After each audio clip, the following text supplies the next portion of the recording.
Ito ay paalala para sa mga Disney princess dyan. Bilang first lady nyo, kailangan ako ang pinakamagandang halimbawa sa inyo.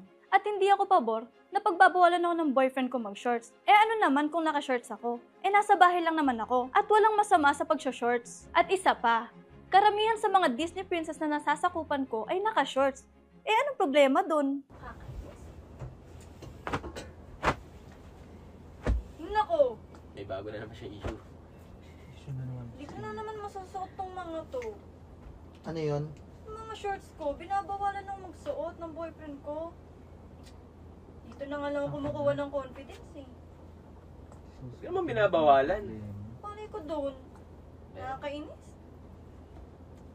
Hindi talaga lalaki yan, feeling ko. Feeling ko tibo talaga siya.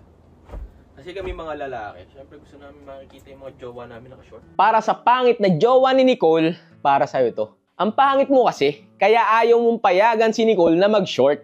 Feeling mo kasi, maaagawan ka. Kasi, ganyan naman kasi talaga yung instinct ng mga pangit. Ako, pag nagka-girlfriend ako, kahit magpanty pa yan sa labas, hayaan ko.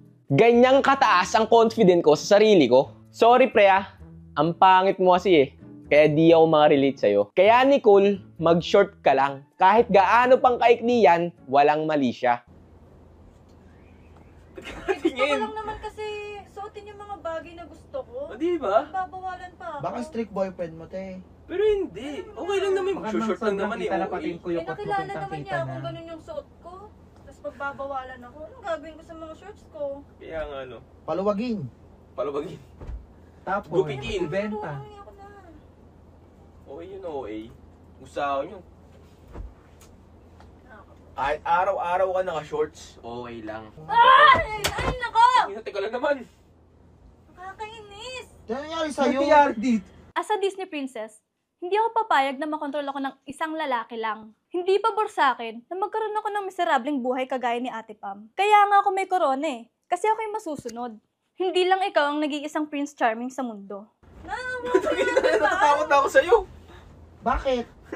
Ayoko maging tulad niya na walang sariling buhay, walang ginagawa dito, Tulad ba, Nino? walang social Ano life. nangyayari sa'yo, te? Nababaliw ka na. Nagutok, nagwala bigla.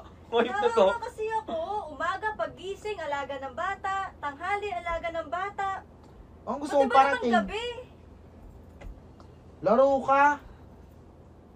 Kung ano na nangyari sa'yo? Gago, nagulat ako. Di man lang tulungan ng tatay. Lagi na lang yung nanay. Naaawa kasi ako, di man lang siya makalabas. Saan ba? Malamang nanay na siya.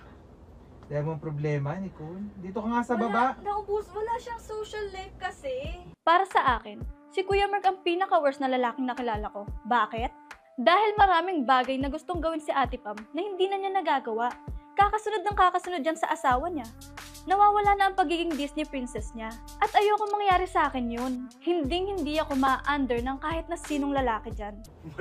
Ewan ko Ate dito. mo ni Plat, no? Wala. Pinapakailaman. No-comment ako. Lahat naman pinakapakialaman mo, te. Kaartihan mo. Bumaba ka nga dito. Diyan ka nga. Dito ka nga. Ako inuutusan, ba't ako bababa dyan? Bumaba ka dyan. Di ba ako yung leader dito? Hoy, Nicole. Huwag ka masyado mag-inarte dyan. Feeling mo Disney princess ka. Yung pag-inarte mo, hindi yan ubra sa akin. Hindi ka lang pinayaga mag-short ng jowa mo. Makaiyak ka. Ganyan ba talaga kayo mga Gen Z? Konting kibot? Napaka-arte? Dito Okay, ako masusunod? Dito ka. Diyan ka na.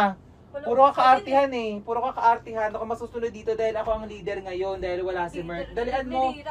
Ibaba mo yung mga pinagtutupi mo dyan. Puro ka kaartihan. Pati problema ng ibang tao, pinoproblema mo. Alam mo lahat na lang, ikaw na lang. Nakakatsaka kasi makipag-away sa isang tsaka. Kaya pinagbigyan ko na si Shrek. Ganito talaga ang mga Disney princess. Inaapi sa una. Parang si Sarah, laging pinagbabalat ng patatas. Di ba Princess Sarah? Ako naman, Disney princess. What's your problem, Nicole? Are you insane? Oh no, go to mental hospital. Attention seeker ka, te. Di ka Disney princess. Ikaw may iyak, Day. Miss ko kasi yung BF ko. Oh. Paano na nangyari? Akala ba okay kayo? Aga niya kasing natulog, 7 p.m. Tapos hindi mo na siya nag-good night sa akin. Hindi kasi ako sanay na hindi siya nag-good night. Baliw. Tanginan to, good night lang. Kaya na naman yan. Diyos ko. Gabing-gabi na Iiyak ka mo, nila na good night sa'yo, baka pagod. Yaan mo na yan. Marami nang mag-good night sa'yo dito eh. Laro ka, te. Di lang na good night sa'yo yung tao, nagkakaganyan ka. Baka pagod lang yun. Nakatulog ng maaga. Lahat, kailangan ata lahat sa'yo, inaano eh. Mandatory ata yung mga gusto mong mangyari sa buhay eh. Gen Z moments. Mga ina-inarte. Hayaan mo na. Hindi lang na-reply yun. Diyos ko.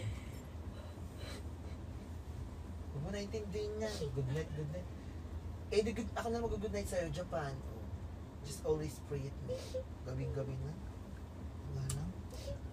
Mga ilaw.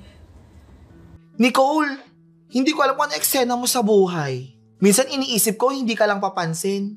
Manipulative sad girl ka din. Ang OA mo, girl. Ikaw, Han. Hmm.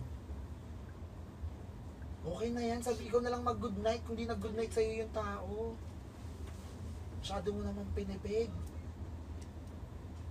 Nakakaganda ba yun pag nag-good night siya?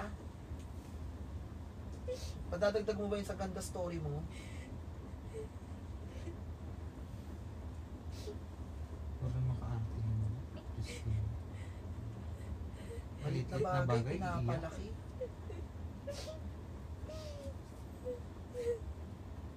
Tulog na tayo.